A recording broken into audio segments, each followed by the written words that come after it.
Good morning, everybody.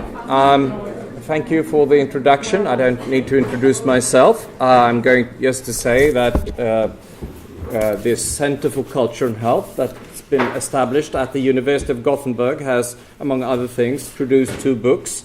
One is called Culture and Health, A Wider Horizon, which also is in Swedish. And this one is only in Swedish, Kultur och hälsa I praktiken, Culture and Health in Practice. They can be downloaded from our webpage. In this Kultur och hälsa I praktiken, there is a very readable chapter by a very humble author who is a panelist, namely Valdemar Erling, and there you can read everything about andra ronden, or the ward round that they've been practicing. Okay, this is going to be an intensive panel talk, and as with 6 discussants, there will not be that much time. So I will introduce each one of you first, and then I'll give you the word. And I told you that you have 5 minutes to reflect upon what Rita has said, and I'm going to give the floor to all 5 of you to reflect, and then I'm going to give you the word, Rita, and then we'll have a discussion.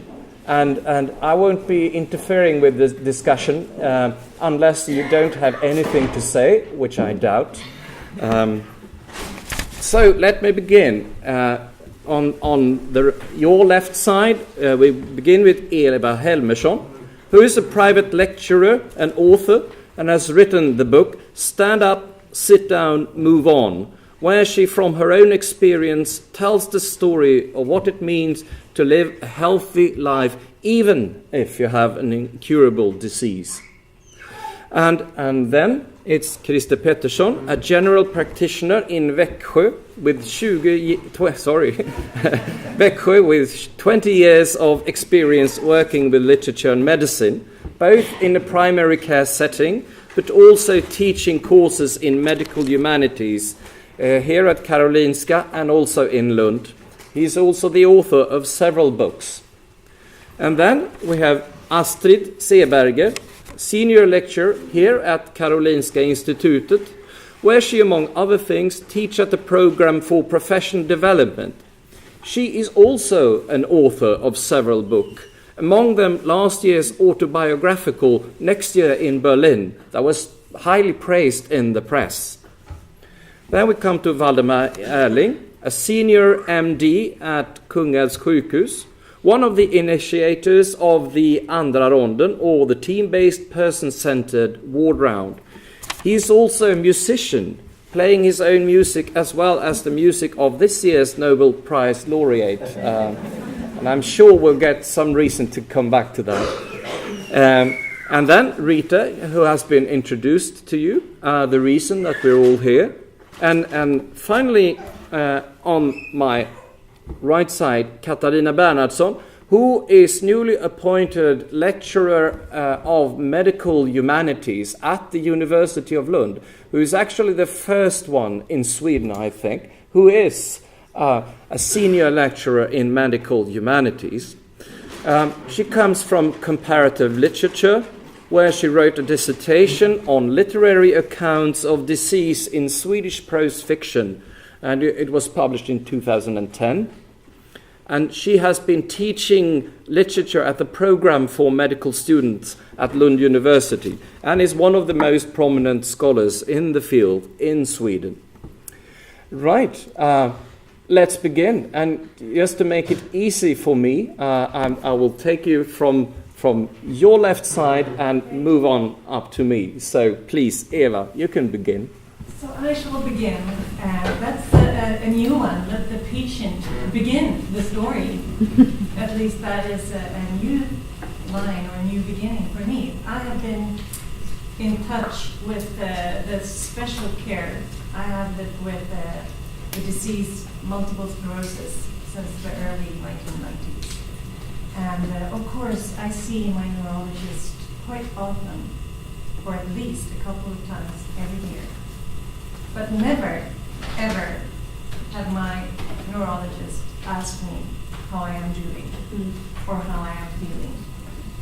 So I am so moved and touched by listening to Rita and what she has to say, and I know that there is so much to do, and there's so much happening, and finally it is starting, it's beginning to happen in Sweden. Everyone is talking about what do you call it, team-based care? Is that how you say it? Teambaserad vård. Anyone else who wants to give it a try to translate? And everyone is talking about the team surrounding the patient, and I love the idea that the patient is always all by itself in the middle, with everyone else sort of attacking the patient from outside. And it is such a vulnerable state where to be. So that's what I really, really want everyone to know and listen to, and bring in the patient, listen to the patient. Ask the patient how the patient is doing. And even if the patient seems to be doing fine, and I have an incurable disease, there's no medicines others than the medicines that can slow down the progression. But ask how they're doing, how they're feeling, how is the quality of life. Ask for stories. Don't be afraid of knocking on the door or opening the door, because I feel sometimes that doctors don't want to ask a question. Nurses are so much better at that, I must say. But doctors, they are afraid of opening up the door, and I will sit there as a weeping patient, and they don't know what to do with me. So that's what I have to say for now. Okay, thank you. Krista, let's go on to you. This is Ola said. You hear me?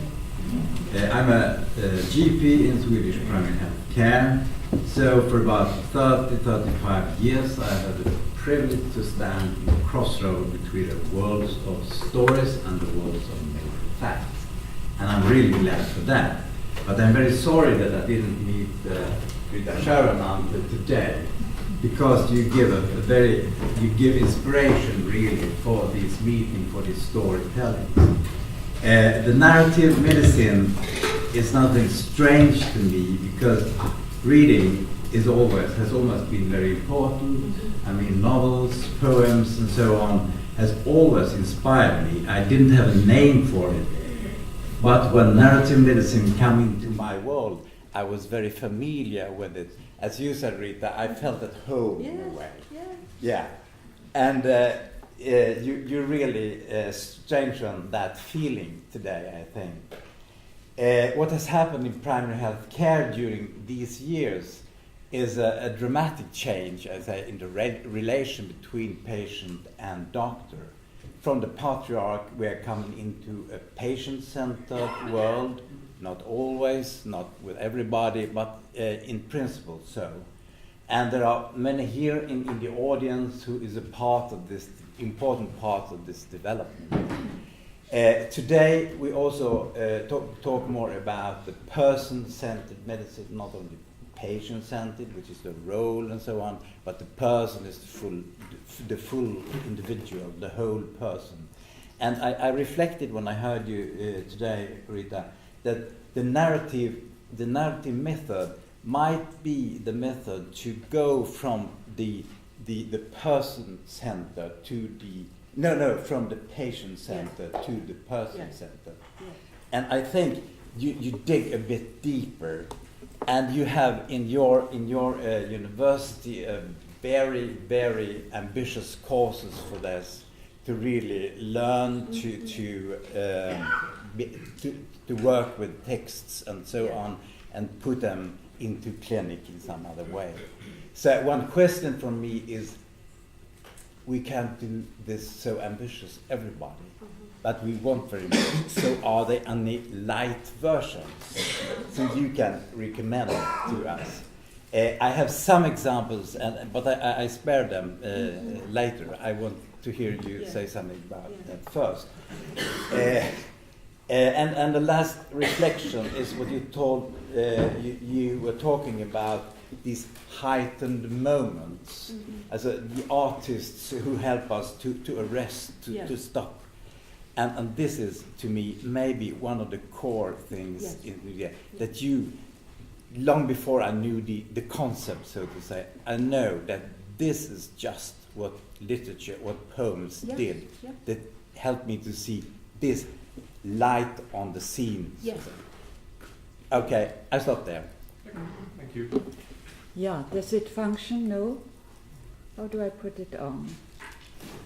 Do you hear me? Yeah. First of all, I want to thank Rita for a wonderful, inspiring, and most important lecture.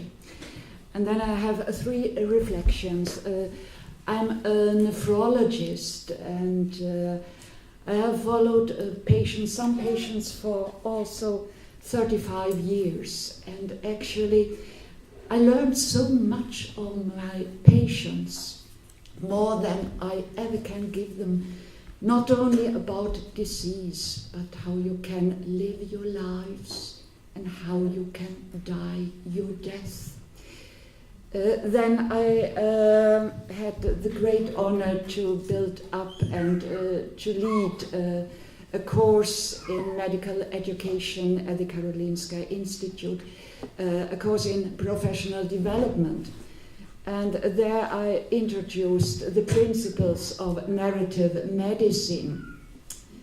And we are just now writing a paper about a study which showed the same thing that Rita Charon and her co-workers showed, that you actually can preserve empathy in medical students. You know, there are studies showing that medical education decreases empathy.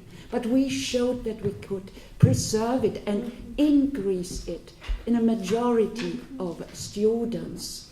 Then I also started a forum at the 4 university hospitals here in Stockholm, which is a meeting place between science and art. So it's open for all students, for all teachers, for all employees at the hospitals. The Nobel Prize winner Thomas Tranströmer has been there, P.O. Enquist, and the greatest Swedish writers and actors. So, but then, I think it is of uttermost importance to implement the principles of narrative medicine in healthcare here in Sweden, especially in Sweden, because in Sweden there is a strong, I would call it a fanatical belief in rationalism, that you can rationalize everything, that you can uniform everything, that you can quantify and measure everything, that you can run healthcare using industrial methods, that you can use production lines when taking care of patients. In spite of all studies showing negative consequences, there are many studies. There is a international survey of sicker adults showing that Sweden is the worst of all studied countries regarding respecting patients' individual needs, preferences, and values. And we also experience that doctors, that nurses quit their jobs now. We have a great problem at the Karolinska University Hospital because doctors and nurses experience that the organization hinders them to take care of patients as they want. The organization hinders them to take care of patients as a, healthcare is not an industry.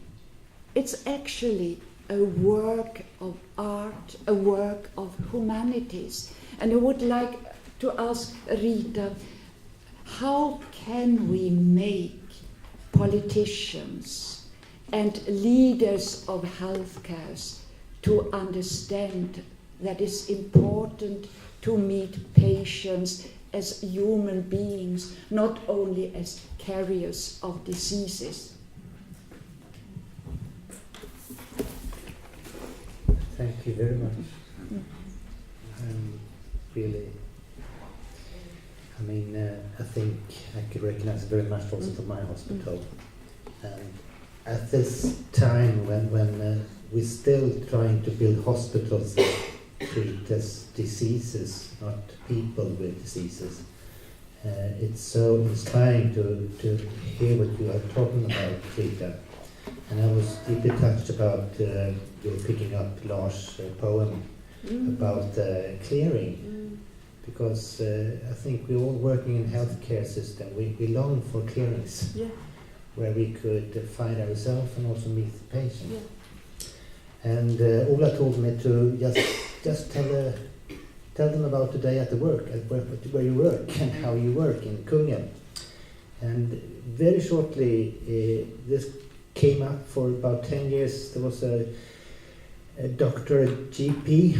She was working with me for 3 months during the department. And one day she said, "It's been so nice working here, but I look so forward to go back to my work at my GP at my vårdcentral healthcare unit, because then I would be managed to meet people again and to speak with people. And for me as a GP, to speak with the patient, that's my tool to meet them. And I agreed, of course, but after we left each other, I sort of, but is that not my tool also? Is it that you lose that tool when you work at the hospital? Why, for example, in meeting the patient at the healthcare station, we often use, for example, interaction with film to the consultation to improve in it, but no one have ever filmed the consultation at the hospital because it's not in progress. And it seems that if you're more ill or have more complicated ills, the consultation is not more needed. Right. And that was one of the thoughts that we sort of made us to think that we must change how we work. We have to create clearings. Yes, yes. And to do that, we have to take away the old ward rounds. You know, the walk from bed to bed, asking very short questions or questionnaires, and not getting the stories from the patient. So instead of walking around on the ward rounds, we created a room where doctors and nurses and under-nurses could work together and meeting the patient on that room. And people asked us, is that possible? I mean, they're sick, they must be in bed. But during these 7 years we've been working like this, we realized that 80 or even 90% of the patient could very easily come to the room. And you also get a very good medical examination by seeing the patient walking in the room and sitting there. But the most important thing is that we close the door. And you've been also talking about human movement. And I think if you want to create a human movement in healthcare, you have to close the door. And start with integrity. Yes. Because the thing when you talk about trust and start creating an alliance with the patient, you must start with integrity, because then you will get a story to start from. And during these years, for me personally also, the stories I hear now from the patients they differ from the stories I heard when I was walking from bed to bed.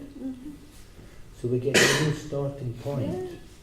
And the patient also, as you talked about, person-centered care, the person presents itself by the story.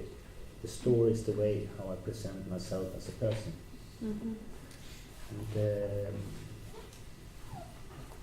And I think, talking about this crisis that people are leaving healthcare, I think also you could mention that as a doctor, you also improve, you learn, you change by hearing these stories. And by by hearing these stories, you also manage to take care for the patient. So I just want to end by reading just a short state from Rollo May, saying that care is a state in which something does matter. Care is the opposite of apathy. Care is a necessary source for passion and a source for human tenderness. And I think that doctors like stories. Doctors tick by hearing stories. And I think there's a strange also for coming back to what doctors' professions or nurses' professions really are about. Thank you. Katarina, please. Thank you. Thank you very much for your talk, and I want to specifically continue with the metaphor of the clearing or the space. When I teach medical students, I feel that we very much are creating a space within the medical school where I, as a humanities scholar, bring certain materials and certain tools, just as you were talking about in your book, very nice, that you actually use these tools. Yes. It's not some kind of, let's talk about narratives, and we don't give them any tools to how, but we actually help give this, so you can develop this narrative competence. And the point is here that I am a humanities scholar, but I'm not bringing humanism. This is a misconception that you can find sometimes. But I am bringing material and tools that means that we can have a discussion, a reflection that brings out thought processes in the students. So when we're talking about empathy, it's not something that we can create, but we can maybe, you were talking about preserving. I mean, it's already there. It might be about reflecting on it, it might be about refilling it or something like that, but it's not something that we create. We give tools, we give scaffolds for it to work on. And I was really happy about the weight you put on the word attention, because I've been thinking about this a lot, that what we also do, that is because I have not studied medicine, so this is only what I get from hearing from my students, but that the kind of attention that we have with the stories that we are reading, and the attention then goes right through the literature to the people in the seminar room and their interpretations and their way of talking. This becomes kind of an exemplary way of how to do this. And what is shocking to me, maybe it's not at all like this in Stockholm, but is how the students react to this. They often say, we have never experienced this before. This kind of space where you have this freedom and the attention that the teacher is giving and that they give to each other. So this means that these courses are very, very appreciated by the students, and I think it is as much because of this. It's not only about the material that is wonderful to work with literature and art and music and film. It's because of this attention and the way it shows a way of relating to other people. I wanted to end just to hark back to P.S.C. Jersild, who is a Swedish author and physician, and he has written a book about his medical education. So this is not like how it is now; it's from the 60s. But he's talking about how he became like socialized into medicine, and how this forced him to view other people, whether they were alive or dead, as an object, something that you will not at any price identify with. And then the challenge was to take back the human side and to feel empathy again. And I think this is very interesting, because I think that this is not a critique against medicine. It's not a critique against treating people as object, because there are time and a place for this. But then you also have to be able to oscillate back and to know when to have which perspective on another person. And he says not everybody manages that.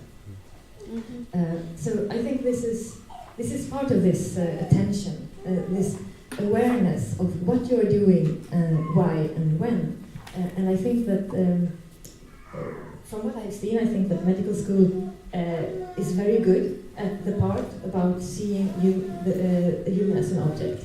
And I think that there is need to work more about the other side and to make an awareness of this within the school already. Not that there's something that you often probably learn by doing it later. Okay, thank you very much. Rita, please answer all these questions. You've obviously got a little more than 5 minutes to talk about it. Well, I won't take all the time because I want for you all to join this conversation. But do you hear what we just heard?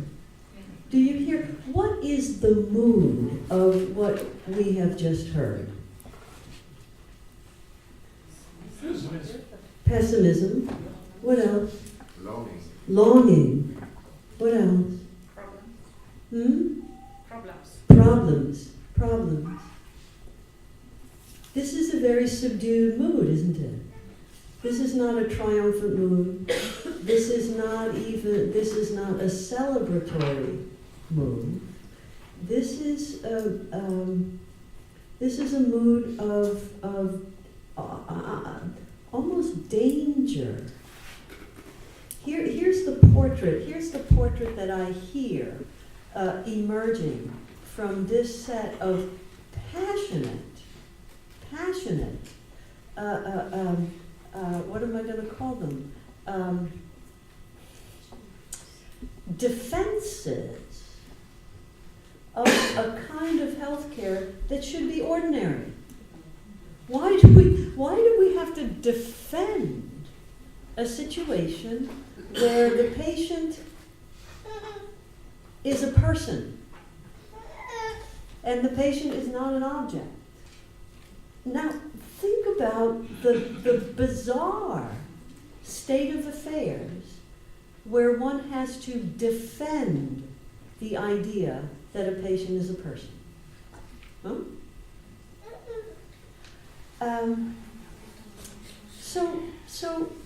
And here, we in the States and other parts of the EU and UK and Tokyo and Kyoto and Lisbon and Australia and Canada, we are together in this part of our mission. Now, Astrid said it most specifically and pointed to the rationalization, the need to quantify, the use of production lines within healthcare. She's furious. This is not pessimism, this is rage. Yeah? And I don't think it's a coincidence that we're hearing the rage from someone who's both a nephrologist and a novelist. All right? Because within this double life, she knows what it could be. I think you gave us the title for the panel. The care of the sick is a work of art. This is what we've been saying for years. The care of the sick is a work of art that can only be accomplished with creativity, with imagination, with risky tolerance of doubt. And the fact that you've got forums for scientists and artists is the place to begin. So what I think emerges from this table is really a blueprint for what has to happen next. And here are some of the highlights of what. Now these are long-term commitments, but we've already started. All right, so not to lose heart by how long this list is going to be. Right? So Eva says.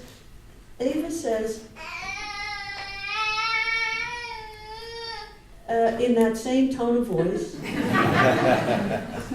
that doctors are afraid of tears. Don't we know that?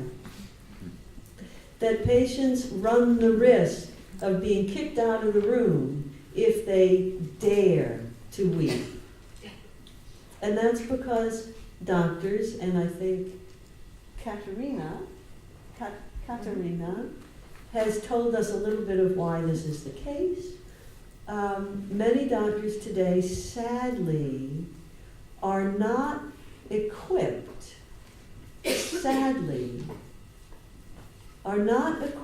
to experience deep emotion. They become, by virtue of what we do to them in their training, afraid of emotion. Not all, but many. And so the eyes glued to the computer screen is more comfortable than asking a patient, how's it going? How's it going? Because if you ask that, you might actually hear the truth. I'm in despair. I have fear. I feel lonely. I feel lost. I feel abandoned. I feel frightened. I feel I'm at the end.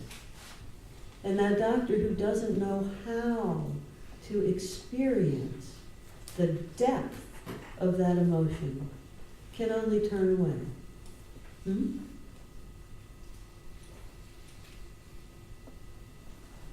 Now, I appreciated the way Kristen feels at home in the conversations we've had and the ideas that we bring up in narrative medicine. There is a home for a confluence of what you called stories and fact. And you know, we're not industrial workers. We're not making widgets in the assembly line. So we have to be willing to enlarge our spheres from fact to stories. People often tell us, narrative medicine, I've been practicing that for years, I just didn't know there was a name for it. And so when we have these workshops at Columbia in New York, people come from all over. I mean, Lars has been, Valdemar, you've been a couple of times. They come from, Beijing and Sydney and Cape Town and the Bronx to come be with others who have found this clearing. And they all say, this is our tribe. And we're now trying to get the funding to be able to really make an international tribe. I would love to be able to have kind of international conferences every couple of years that go from continent to continent because the tribe is growing.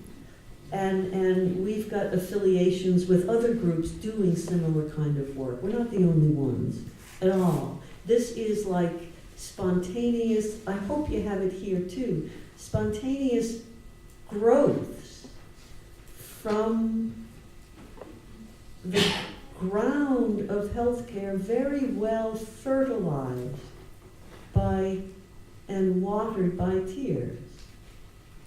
The ground is very fertile because of, forgive me for becoming very morbid now, but the image I'm just now getting in my mind is the layers and layers of decay. Do you see what I mean? And these are the decay of the lost opportunities. But now these lost opportunities are telling on us, and we're aware in ways that we haven't been before that something has to emerge from this ground, and the something is what we're doing. The something is this clearing where patients are persons, where care of the sick is a work of art.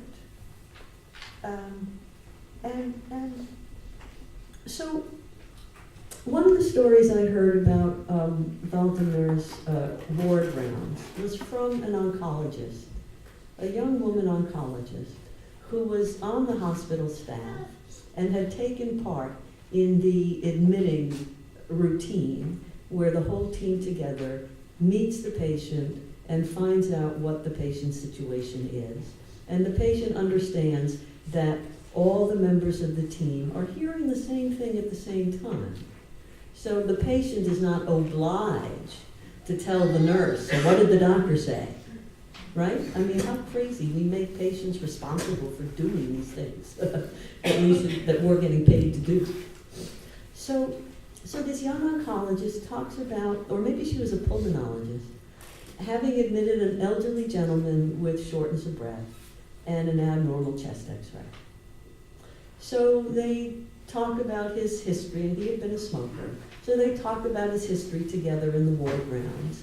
And then over the next few days, the patient had a bronchoscopy and a CAT scan, and biopsies were taken of the mass that was observed on the chest x-ray.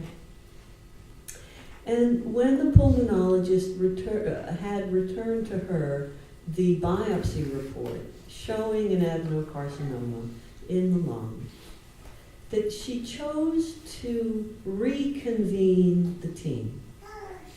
And she asked the other admitting doctors, nurses, social worker, chaplain, to come back into the ward round room with the patient and I think a member of his family. And it was within the team that she gave the patient and his wife, I think, the report of the biopsy and said with evident sorrow that we have learned that you do have a cancer in the lung and that we will work with you and do all we can to treat this cancer with all that we have in our power. Now, she gave this news in the presence of the others who did not know it. Now, what it meant is that the other members of the team were able to greet this news with their own sorrow, and that the patient saw that. Do you get that? That the patient was able to witness and feel the compassion, the attachment that the entire team felt toward him. He also knew that he wouldn't have to tell each one by turn what he had learned. He was spared the task of talking to 8 different people about this.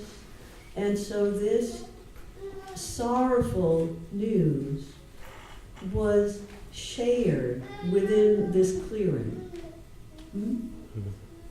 Now, that to me is so moving that this pulmonologist realized that she could harness the compassion of the team toward giving this patient and his wife the trust. Yeah. I think that's what you mean by integrity. Yeah. Right. I think that's what you mean by integrity.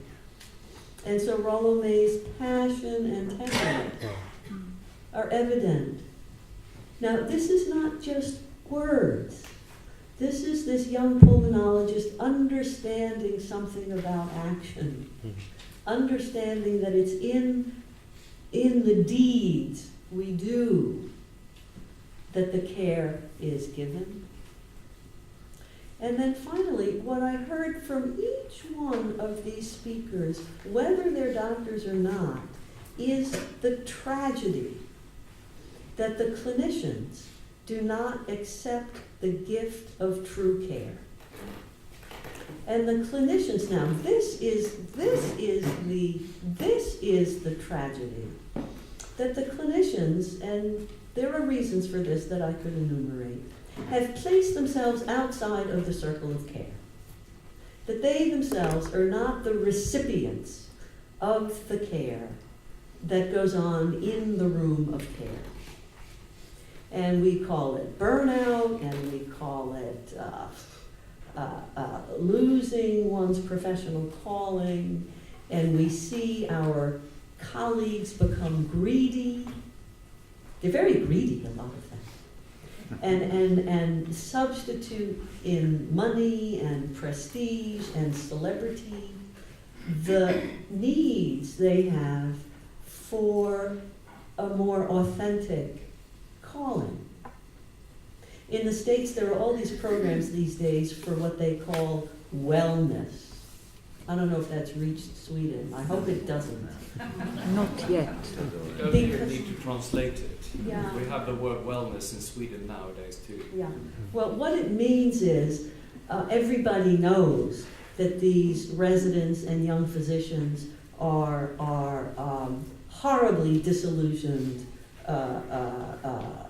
angry at how they've been treated, unable to receive the goodness of the sense of caring, that they have not, or they've stopped opening themselves to the rewards and the joy of care, in part because they feel they have to shield themselves against the sorrow of care.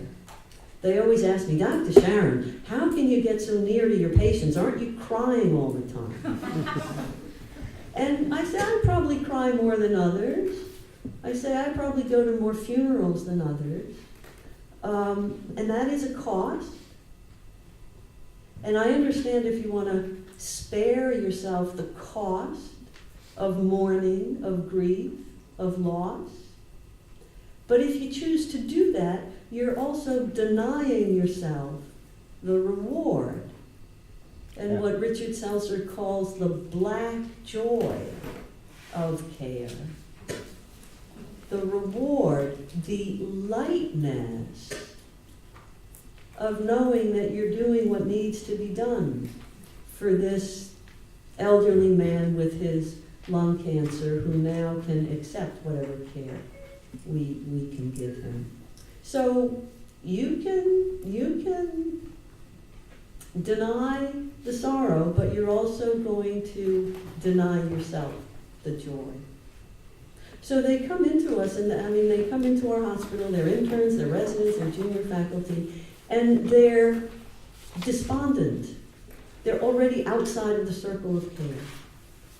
So they have the resident wellness, which is like we give them yoga, or massage, or a night at the opera. And I'm saying, come on guys, at least will you face up to what you're doing? Resident wellness is a euphemism for despair. You know it. You're trying to keep them from killing themselves, and you call it wellness? Do you see? So that's where we are, where our healers are so close to despair that they have to be held away from the ledge of the roof. And I don't know about here, but the suicide rates are mounting among physicians, women physicians more than men. So they are lost. They're the lost ones. So what do? We're caring for the patients and we're caring for the clinicians. Do you see that? They're one's as lost as the other. And at least look at this marvelous dividend that the care for both is the same. Yeah. Do you see that? Yeah. So important. The care for both is the same. The doctors don't need yoga any more than the patients need industrial production lines. It's as we recenter the care on the person and the stories and the capacity to undergo deep, consequential human emotion, that we'll all be better off. And that's where we are. Thank you. Considering the time, I think there is still time for a very short response from each one of the panelists. So just to make it easy to myself, once again, may I start with Eva, your short reflections? Wow, there's so much to take in. Yes, there is a lot of despair, and I see a lot of hope as well, because I see that medicine is changing. There is so many young doctors getting educated now that want so much more and that are so hopeful for all this new thinking. And I do hope that I work with a lot of patients things within the Neuroförbundet, the Swedish Neuro Association, and I work with the different quality registries. And in my work, I meet so many rock star neurologists who knows everything. And as long as I'm working, it's fine having a conversation. God forbid I meet them at my local food store. They hardly even recognize me. And that is a barrier that I really want to work through. So I need all the tips I can get to do that. Is there? Yes, a short comment to your example of Dr. A and Dr. B, the checklist doctor and the open doctor. I would say I've been dealing with specialist training of GPs in Sweden for about 20 years. And I'm convinced that the young doctors today are much better in the consultation than we were. Yeah. Absolutely much better. And they have trained, and training gives results. But there is also, in the same time, they are more dependent on checklists. So this is, as they do not dare to trust the freedom of this, because we are catched in this iron of rationality, that special form of rationality that doesn't give us that the possibility. Yeah, I'm. When thinking of politicians, I want to fight. When I think of students and my colleagues, the Department of Renal Disease, I'm very, very hopeful. Because the students have learned that patients are human beings, not only a disease. And also at this hospital there are still colleagues which try to defend patients and which ask patients other questions than only concerning disease, how the patients experience their lives, and also clinicians which learn of patients. And actually I think it's very easy. What do we long for? That are stories. Why do we go to theater? Why do we watch television or see movies? Because we want to know stories. And now we have a job where we can listen to live stories each day. Isn't that wonderful? And well, we tell this the students, and the students are very, very curious about the life stories of the patients. And I also wrote a book with patient stories and thoughts about meetings with patients, which is called The Shameless Curiosity. A curiosity beyond the limit of what is shame and not shame. So I think it's very, it increases the joy of working when you are interested in the whole patient. Thank you. I'm very hopeful. I think we the society today, we tend to be more and more lonely, and we meet each other less and less. And I think that we get the kind of healthcare that sort of reflects that society.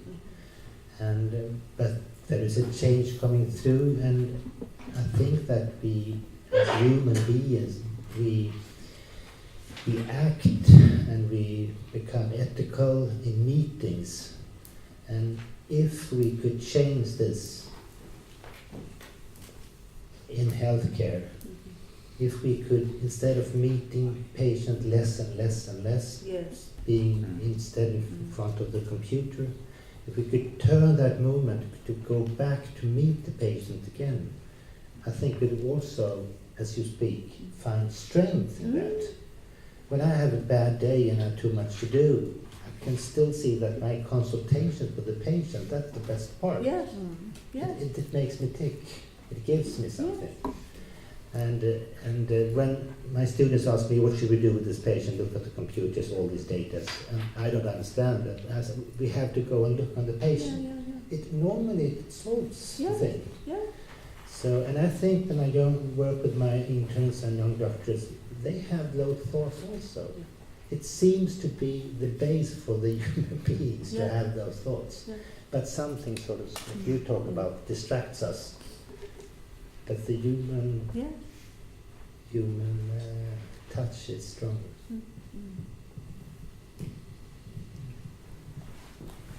Okay, so this is not an exact comment on what you said, but I wanted to take the image of this clearing, this space, one step more, because it can sound, especially if you get it from the Tranströmer poem, like it's a very, it's a reflective space. It's still, it's not so much happening, and I think we have to say that is not. It can be compared to this forest of. I don't remember what you called it, like the healthcare system as this forest that is kind of... Can be hostile. Can be hostile, yes. There are creatures. So in a way, it is this closed space where you can have a distance to this hostility, Yes.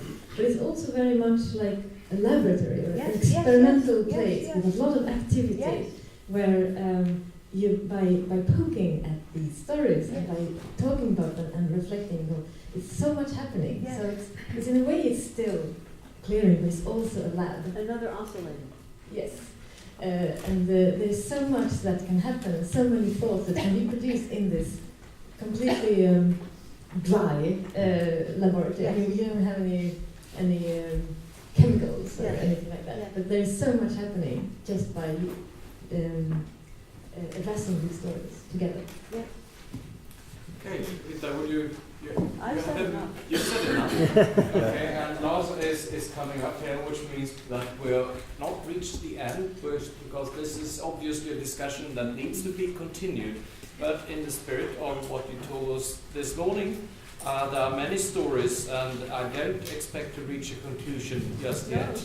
Okay, thank you very much.